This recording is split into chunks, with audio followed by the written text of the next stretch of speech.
Shunaqangi chiroyli manzara.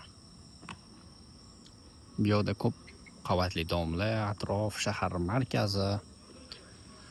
Karslarga bitta narsaga hayron qolaman. Pul ishlash yo'lini, xalq pulini ishlashni yo'lini bilmaydi. Sababi nimaga deysizlarmi? Mana shuncha sharoit. Odamlar uchun, mana shu aholi uchun mana shunaqangi sharoit qilib qo'ygan.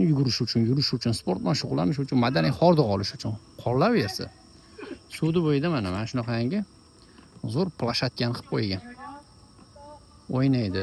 Mana bular qanaqadir o'yin o'ynayapti. Beysbolmi?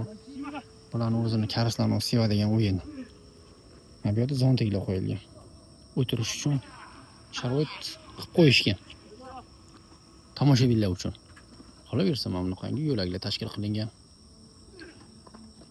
Mutlaqo tekinga shunaqa sharoit bo'lishi mumkinmi? Qoyil qolish kerak. Soqqani ishlamaysanmi? Kirish chiqishlarni pullik qilib qo'ymaysanlarmi? Mana bu yoqda arg'imchoqlarni qo'yib tashamaysanmi? Bolalar o'ynaydigan bir narsalarni olib kelib qo'ymaysizlarmi? Morojniy, sigaretlarni sotib tashamaysizlarmi? Soqqani qilmaysizlarmi?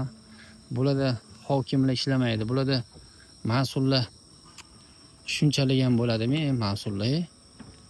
Bularni hokimlarni O'zbekistondan olib kelib qo'yish kerakmi, bilmadim. Mana shu mas'ullarni hammasini O'zbekistondan olib kelib qo'yib, bularni bir hammasini kontrol qilish kerak. Ana o'shandagina Janubiy Koreya rivojlanadi. Janubiy Koreya zo'r bo'lib ketarmidi? Shunaqangi sharoitda bo'lish mumkinmi?